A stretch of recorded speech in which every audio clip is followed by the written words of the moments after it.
আসসালামু আলাইকুম। আশা করি ভালো আছেন। আমি আগের ভিডিওতে বললাম যে গরু বাছুরের গোসল করাইলে কতটুকু উপকার হবে সেটা আমি বলছি। তো এই যে গরুটা আছে এটা কিন্তু 5 মাসের গাভীন, এটাও বলছি আমি। আমি গোসল করাইলাম, এই বাছুরটাকে গোসল করাই দিয়েছি। এটা বাছুর, এটার মায়ের কালারে পাইছে আর কি, কোনো কষ্ট নাই। তো আমি আমার ঘরে কিন্তু যখন এখন যে বর্তমানে আছি, একটা মাছি নাই, একটা দুইটা মাছি ছাড়া কোনো মাছি নাই। অনেক অনেক গোয়াল ঘরে দেখবেন যে মাছি মাছি দিয়ে ভর্তি। মাছির কামড় কিন্তু অনেক রোগ বালাই হয়। এই মাছিকে যদি আপনারা নিধন করতে পারেন বা তাড়াইতে পারেন তাহলে অনেকটা রোগ মুক্ত। আমার মাছির কামড় কিন্তু যে পিঠ আছে না, গরুর পিঠ গুলো আছে না, এলে কিন্তু একদম ঘায়ের মতো হয়ে যায় মাছির কারণে। তো আমি যে আজকে প্রসেসটা জানাবো সেটা ধৈর্য সহকারে শুনবেন। আর এই প্রসেসটা অনেক ভালো কাজ করে। আমি প্রয়োগ করছি 3 দিন ধরে। আপনারা 3 দিন প্রয়োগ করার পর আমাকে ফিডব্যাক দিবেন যে ভাই কাজ করছে কিনা। অবশ্যই কমেন্ট জানাবেন। তো অবশ্যই নিয়মটা শুনে কিন্তু প্রয়োগ করতে হবে, না শুনে কিন্তু প্রয়োগ করলে হবে না। প্রথম নিয়ম হচ্ছে গোয়ালঘর প্রতিদিন সকালে পরিষ্কার করতে হবে, গোবর নির্দিষ্ট সময় সরাইতে হবে। সকালবেলা গোবর, তারপর গরমের সময় গোয়ালঘর পানি দিয়ে পরিষ্কার করে দিতে হবে। 2, তারপরে আপনাকে গরুকে গোসল করাইতে হবে প্রতিদিন গরমের সময়। যদি আরিয়া হয়, সার হয়, তাহলে 2 বেলা গোসল করাবে, সকাল বিকেল 2 বেলা। এই বড় গরুকে 2 বেলা গোসল করানো যায়। এখন মূল প্রসেসে আসি। এই যে গরুগুলা আছে, আমি কিন্তু পা গুলা পটাশ পানি দিয়ে ধুয়ে দিই। সবসময় পটাশ পানি দিয়ে ধুয়ে দিই, ঠিক আছে? পটাশ পানি দিয়ে ধুইতে হবে। আর যেহেতু বদ্ধ গোয়াল ঘর, মশা একটু হবে রাতের বেলা, সেটা হয় না।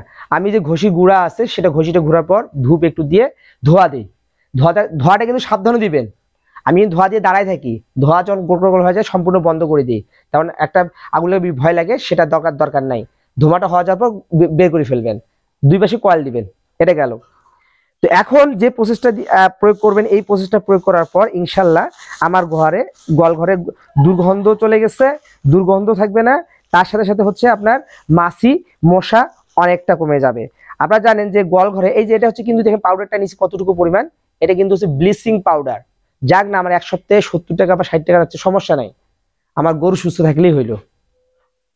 7 দিনে 60 টাকা, সমস্যা নেই। এই যে গরু পিছনটা আছে না, এইভাবে একটু একটু একটু একটু একটু একটু একটু করে এইভাবে অবশ্যই দিবেন। তবে গরু মুখের সামনে দিবেন না। এই বাছুর থাকলে অবশ্যই দিবেন না মুখের সামনে।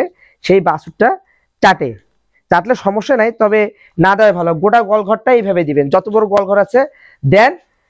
দুর্গন্ধ তাড়াবে, মাছি যে আছে। এই যে সবচেয়ে বড় কথা হচ্ছে যেটা, তা হচ্ছে যে কোনাগুলো আছে, গোয়ালঘরে যে কোনাগুলো আছে, সেই কোনাগুলাতে অবশ্যই ভালোভাবে দিবেন।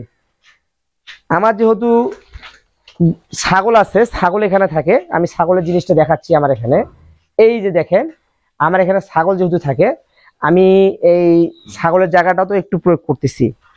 দেখেন, মানে ভাই এইটা প্রয়োগ করলে কি সুবিধা, আপনার যে মাছিটা আছে সেটা কিন্তু একেবারে আসে না। একদম মাছির লাভাটা নষ্ট হয়ে যায়। ওইদিকে আমার বাছুরটা থাকে এবং অন্য ছাগলরা থাকে। ছাগল কিন্তু আমার মেলা প্রায় 8টা, তাই আমি এইদিকেও প্রয়োগ করি ভালোভাবে। আপনারা 3 দিন পরে ফিডব্যাক দেন, দেখবেন যে কাজ করছে কিনা।